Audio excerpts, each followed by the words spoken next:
Hi, I'm Christy Rost. Can you smell it? You know, cinnamon, spice, pumpkin. It won't be long before the holidays are here. So I'm making a pumpkin swirl cheesecake for you today. And everyone loves cookies, so I'm sharing one of my favorites, chocolate crinkle cookies. Welcome to At Home with Christy Rost.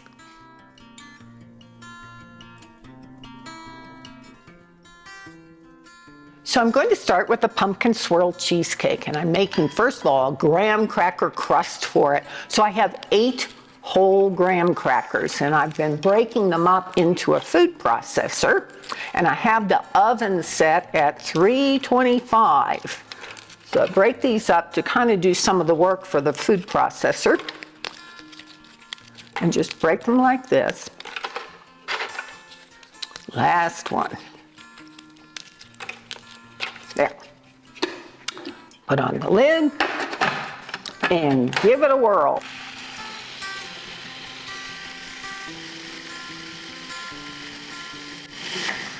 And every now and then stop the machine to make sure that the crumbs are getting really, really fine. And I still see pieces there, so I'm going to give it another whirl here.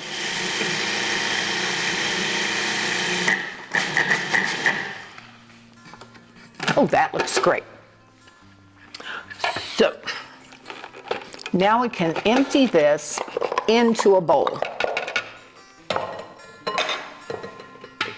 And you know, you can make the crust for a cheesecake the day prior. So if you're short on time, make the crust one day and finish up the next. So I'm going to add in 2 tablespoons of sugar, just to sweeten this a bit, and stir that up. And I have some melted butter. I'll pour this in. Pretty, pretty. And stir again. You just want to moisten all the crumbs.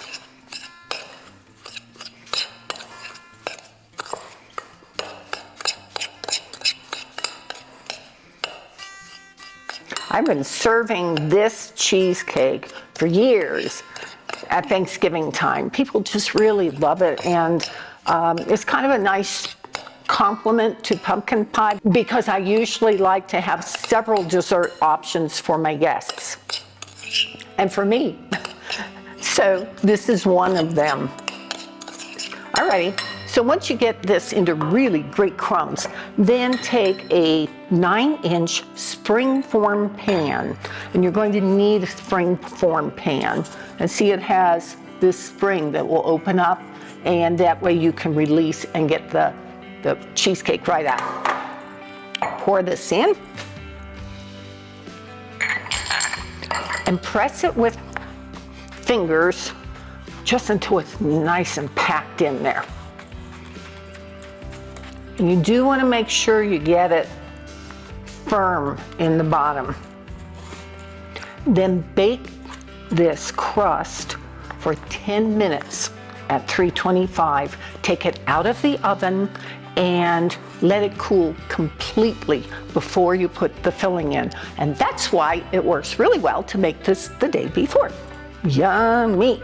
Into the oven this goes, and then I'll be right back.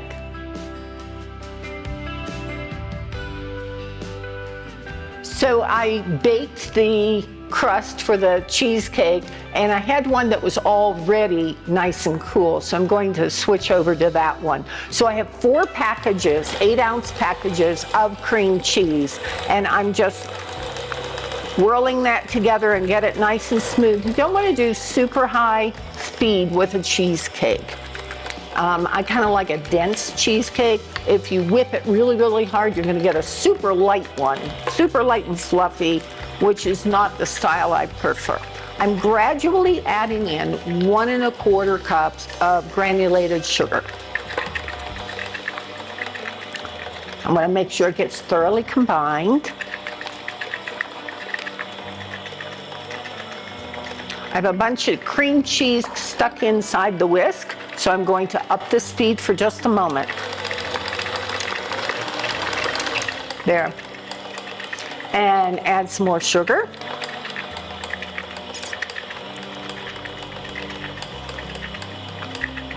And a little more. You always want to add your sugar gradually, whether you're talking a cake batter, cream mixture for cookies, or in this case, cheesecake. There we go. Then at the same time, I'll go ahead and add in 2 tablespoons of flour. This will help to stabilize the cheesecake as it bakes. And then I can add in 4 eggs, and I'll try to add them one at a time. We'll see. Yes. Sometimes they all want to come out of the bowl at one time. And then a second one. And at this point, I'm going to scrape down the bowl a little bit. So I'll stop the mixer and grab a big spatula here. Oh, this is a great color. It goes with my outfit. This is one of those cute Tavolo ones. Scrape this down.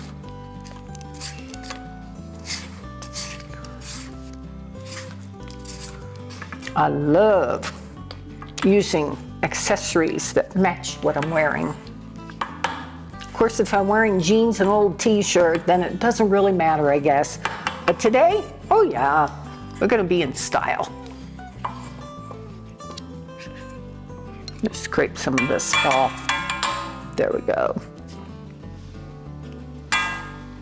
I think I'll get a plate. You get to see my whole kitchen this way. See my cupboard, see I call that my white cupboard because it has lots of white dishes in it. There we go. And continue to whip this a little bit, not too quickly. Add another egg. Mix that in, and one more egg, the last one. So that's a total of 4. And then I'll add in 2 teaspoons of vanilla.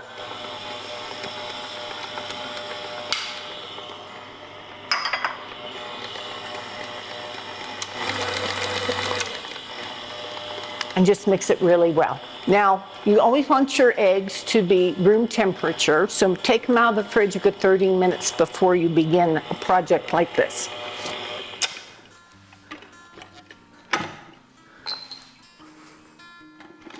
And I'm going to pull this off the whisk. As you can see how it loves to cling here. And also, I will make sure to scrape the sides again and off the bottom, because the cream cheese loves to hang in at the bottom down there. And use a knife to take that all off.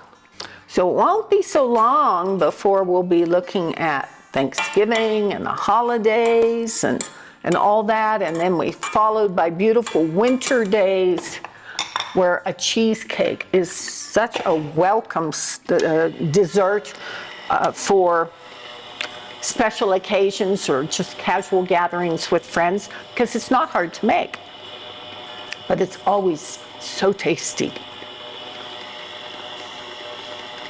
Alrighty, so that is ready. I'm going to unplug my mixer and just take the rest off of there. There we go. I think I'll put that in here. Then my springform pan that has my crust already baked. Let me get all of my little things there. Let's see, I could show that to you. See, and that's a nice, it's about a 1/2 inch thick. That's actually my favorite part of the cheesecake, is the crust. I'm going to pour this in, but I'm going to reserve just a little bit because I need to make the pumpkin swirl. And you'll notice that not all of the cream cheese has been completely blended in, and that's okay because it will melt in the oven as it cooks. So I'll just spread this evenly on the pan. I'm going to leave about a half cup in the bottom, and that's all. Scrape this down. Yeah, so I have about a half, maybe that's a little more. There we go. Okay. And I see I'm wearing my dessert already. It's either flour or something that I'm baking. That's pretty typical. I hate wearing an apron. Okay. So I can set this aside for just a few minutes. And to this mixture, I'm going to add in the pumpkin and some spices. So I have a dish down here. Let me grab it so you can see better. If I'm doing this on my own, I just do it right in the mixing bowl. But I always like you to be able to see what I'm doing.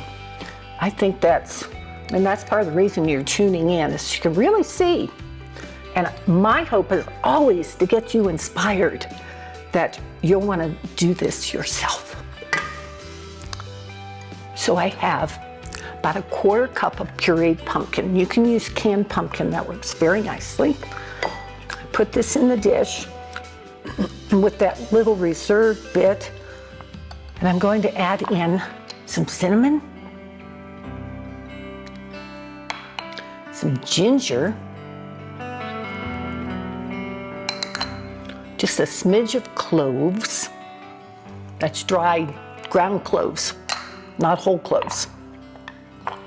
And I have a whole nutmeg here, and I got my microplane ready, and that's about as close as I could get on a color match. And I rest the microplane on my bowl and just scrape the nutmeg across. Oh, that's so fragrant. I'm going to put in about a quarter teaspoon and then mix this up.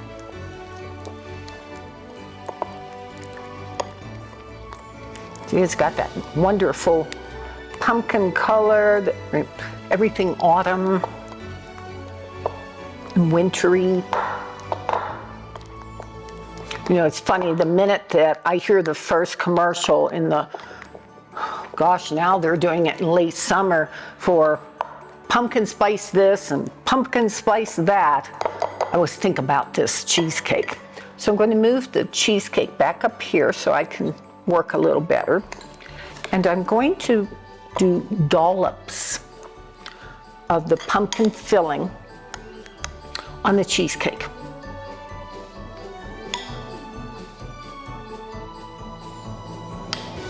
And if you've never done a swirled dessert, you're looking at this and saying, what in the heck is Christy doing?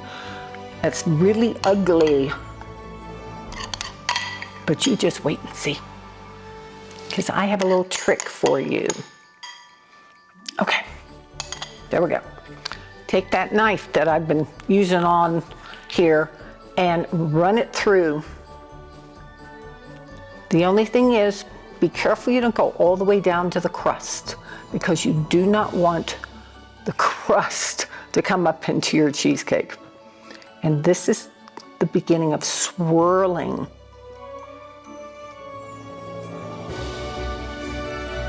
And you can make any kind of design you want. Sometimes I like more pumpkin on top. Sometimes I like more of the cheesecake swirl, you know, more of the white.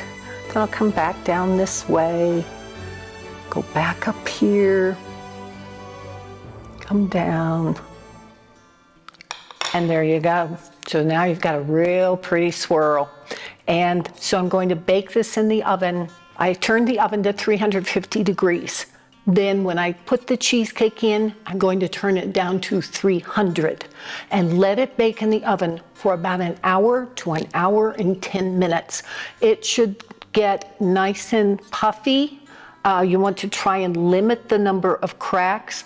It will occasionally crack on you. The one that I just baked this morning, it has a crack in it. That's okay. It doesn't matter. I think it adds character to the cheesecake. But you do want to cook it or bake it at a lower temperature. And I think you are going to find that you are going to be so successful and be the star of your next holiday gathering.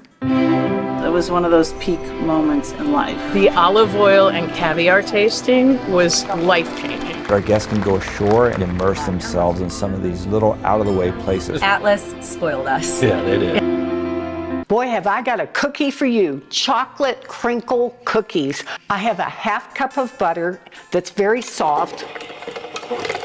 I'm just going to beat that up. And then I have a cup of brown sugar.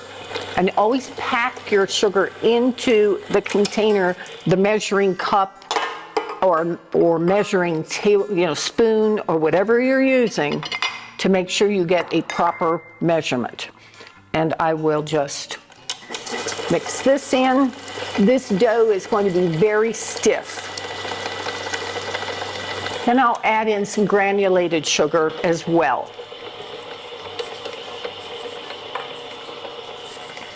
And give it time to get well mixed.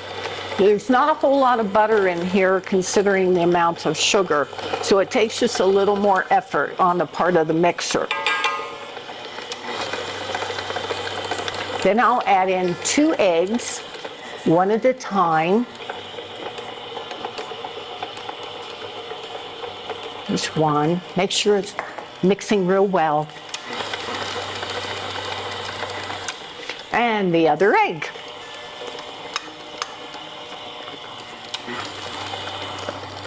So as we get closer to the holiday time, I mean, there's nothing like having cookies in the house and being able to share with friends and neighbors. And certainly, if you're talking Thanksgiving or something, then, that pumpkin swirl cheesecake that I just made, well, a platter of cookies would go a long way towards making you the best host in the neighborhood. So I'm scraping all this off the bottom to make sure I get all of the sugars well blended. They love to hide at the bottom there. And finish this up. Going to add in some vanilla.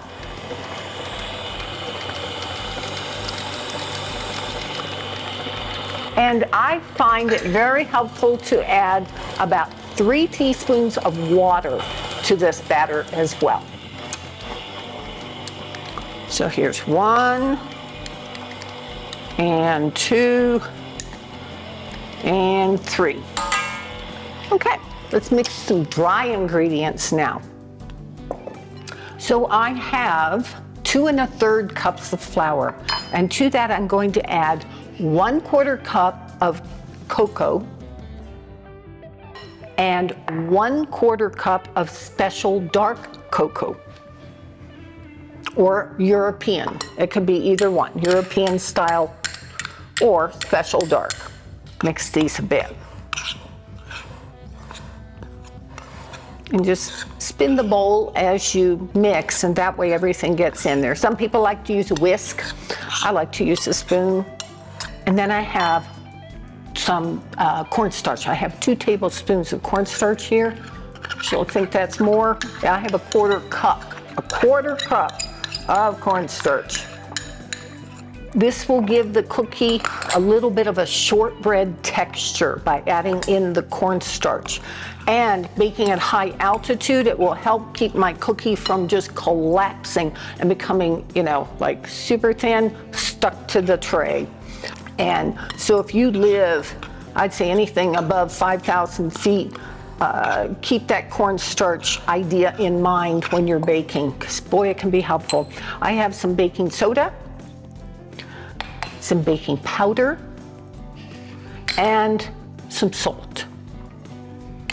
And I'll just stir these together.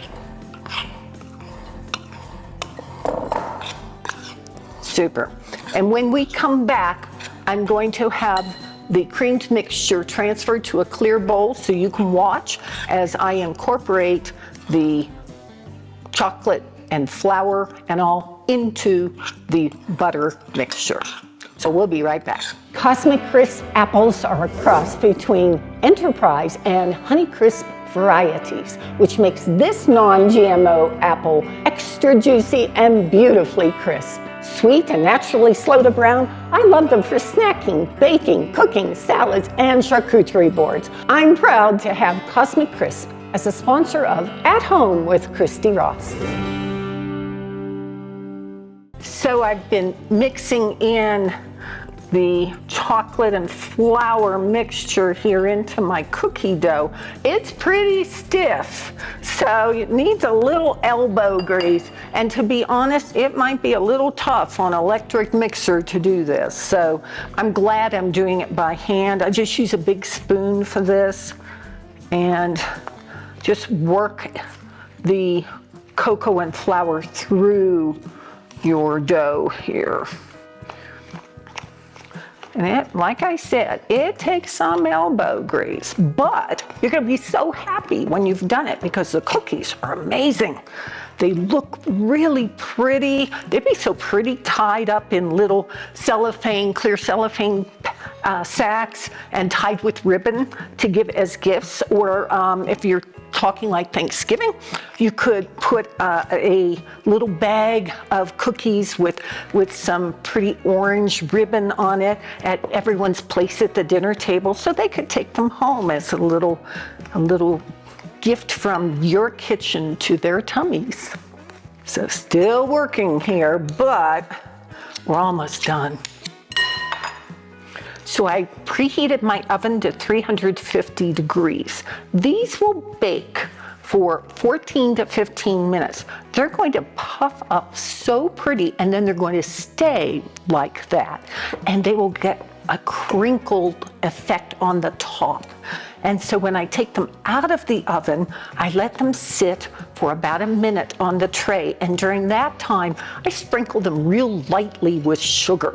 After that, transfer them to a rack to finish cooling. And you can keep these cookies up to a good week or 10 days in an airtight container. I kind of like metal cookie tins, but whatever your favorite is. So let's make some of the cookies here. Okie doke.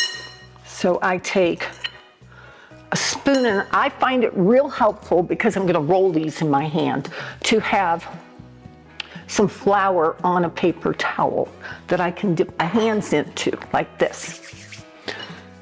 And I take some of the cookie dough, let's get 2 spoons going and just roll.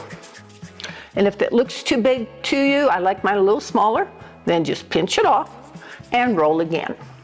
And I have greased the cookie sheet. See, dip hands and do the next one. So I grease the cookie sheet, and these cookies will come right off the cookie tray without sticking. They're wonderful. I'll put another one there.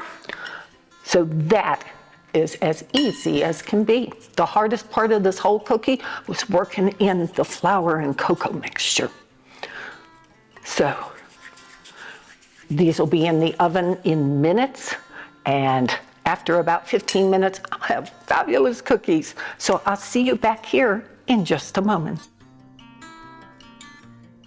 Thanks for joining me today and all season long on At Home with Christy Rost, where great food, beautiful wines, and hospitality are a tradition. It's been a pleasure sharing my passion for all things home with you. Please connect with me on my Instagram and Facebook pages, and you'll find today's recipes for the cheesecake and the chocolate crinkle cookies on my ChristyRost.com website.